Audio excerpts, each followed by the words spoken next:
Good morning, children. Welcome back to our next science class. So, students, in last class, we're discussing about the layers of forest. We already discussed about the canopy, understory and top story. Okay, देखिए जो over story होता है is the top layer and refers to huge trees and rise over all the almost tree in the forest and grow to a height of above 40 meters. They receive the most sunlight. These trees actually exist in a totally different climate when compared to other canopy levels. They thrive on a drier environment and higher winds.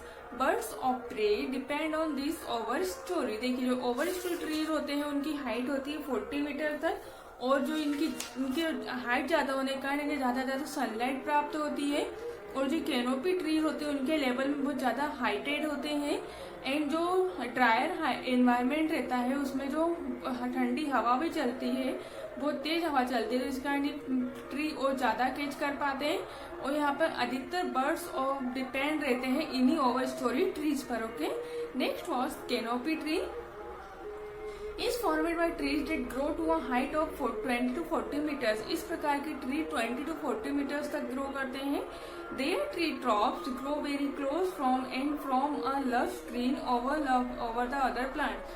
इस प्रकार की trees रहते हैं जो top रहती है जिन्हें बोलते हैं क्राउन्स बोलते हैं. ग्रो वेरी क्लोज बहुत कम ग्रो होते हैं together and form a lush green और लश ग्रीन होते हैं roof over the other plants की अपेक्षा. Okay, the canopy is rich with plants animal and insect. और जो कैनोपी ट्रीज होते हैं तो बहुत सारे प्लांट छोटे छोटे प्लांट्स लगते हैं, एनिमल्स रहते हैं उन्हीं के ऊपर इंसेक्ट रहते हैं. Many birds butterflies monkeys bats reptiles other animals live here. इसके अलावा ये सारे एनिमल्स भी यही रहते हैं. The leaves of tree drip tips और इस प्रकार की ट्रीज की जो पत्तियां होती है वो ड्रिप टिप्स होती है. That let the rain by the run of the leaves and not accumulated on them. This keep them dry and prevent moulds and mildews for forming the humid surrounding. Next is understory. First होता है हमारा over story, second होता है हमारा canopy, third होता है हमारा under story. है the trunk of canopy trees, shrub, smaller trees, bushes and plants such as ferns. इस प्रकार के ट्रीज आते हैं उसमें shrub आते हैं, छोटे छोटे ट्रीज आते हैं, bushes आते हैं, प्लांट्स आते हैं, छोटे छोटे फर्न्स आते हैं. There is very little air environment and so that humidity is high. इसमें जो एनवायरमेंट होता है बहुत ह्यूमिडिटी जो होती है इसकी बहुत हाई होती है. This level is in constant shade because not much sunlight reaches here as the canopy blocks the sun. देखिए इन प्रकार की जो पत्तियां होती है बहुत शेडेड होती है क्योंकि यहाँ तक सनलाइट पूर्ण रूप से पहुंच नहीं पाती है. जो अंडर स्टोरी जो कैनोपी ट्री होते हैं वो ही उन्हें कैच कर लेते तो ये यहाँ तक नहीं पहुंच पाती है.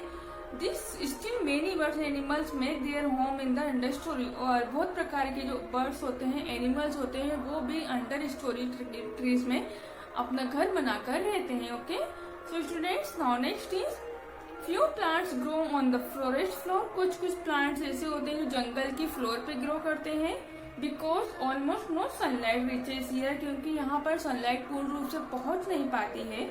Here very few bushes and herbs can grow. Okay, large animals such as wild bear and deer make the forest floor their home.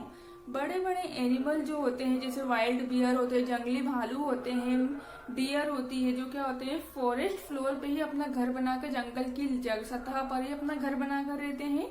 The leaves which drop from the upper layer provide food and shelter for animal. और इस पेड़ों की जो पत्तियां होती हैं जो जंगल की पत्तियां होती है वो क्या होती है बहुत अपर लेयर होती है जो क्या करती है उन्हें खाना प्रोवाइड करती है, घर प्रोवाइड करती है. And insect that live in the forest और बहुत सारे इंसेक्ट भी यहीं पर रहते हैं. Floor such as mice frog snakes and insects. Okay, now next topic is importance of forest. अब जो फॉरेस्ट होती है उसकी इम्पोर्टेंस क्या होती है. Forest play a vital role in the life of animals and human beings. हम सभी जानते हैं जो जंगल होते हैं वो ह्यूमन बींग्स की लाइफ में एनिमल्स की लाइफ के लिए बहुत इम्पोर्टेंट रोल प्ले करते हैं. They also maintain the quality of environment और वो एनवायरमेंट की जो क्वालिटी होती है जो गुण होती है उसको मेंटेन करके रखते हैं. Protect us from many natural climates like draft fluid and tsunami. और जो बहुत सारी नेचुरल क्लाइमेट्स होती हैं उनसे हमें बचाते हैं, जैसे फ्लूड, बाढ़ आना, सूखा पड़ना है कि ज्यादा ज्यादा पेड़ रहेंगे तो ज्यादा ज्यादा बारिश होगी तो जो सूखा पड़ता है उससे भी हमें बचाते हैं। और जो सुनामी जैसी महामारी आती है, सुनामी जैसा बाढ़ आता है, उससे भी हमें ये जंगल ही बचाते हैं। Let's study the importance of forest in details. First number is purifying air. अब एयर को प्यूरिफाई करने के लिए भी फॉरेस्ट इंपॉर्टेंट होते हैं। By taking in carbon dioxide and converting it into oxygen. देखिए फॉरेस्ट क्या करते हैं, पेड़ पौधे होते हैं वहां पर, हम सभी जानते हैं जो पेड़ पौधे होते हैं वो CO2 गैस अंदर लेते हैं और ऑक्सीजन गैस रिलीज करते हैं ड्यूरिंग फोटोसिंथेसिस। जब फोटोसिंथेसिस की प्रोसेस हो रही होती है तब trees naturally absorb excess carbon dioxide from the air. और जो पेड़ होते हैं वो क्या होते हैं, प्राकृतिक रूप से क्या एब्जॉर्ब करते हैं, कार्बन डाइऑक्साइड को एब्जॉर्ब करते हैं। During photosynthesis free follies and absorb other chemicals such as nitrogen oxide, ammonia, sulfur dioxide and ozone from the atmosphere। उसके अलावा जो हमारे एटमॉस्फेयर में जो जहरीली गैस होती है जैसे nitrogen oxide, ammonium, sulphur oxide, ozone, इसे भी क्या कर लेते हैं, एब्जॉर्ब कर लेते हैं। Okay, they slow down the air movement sufficiently for heavy dust particle and pollutants to settle. The hairy leaf surface also collect dust and hold it until it washes the ground by rain।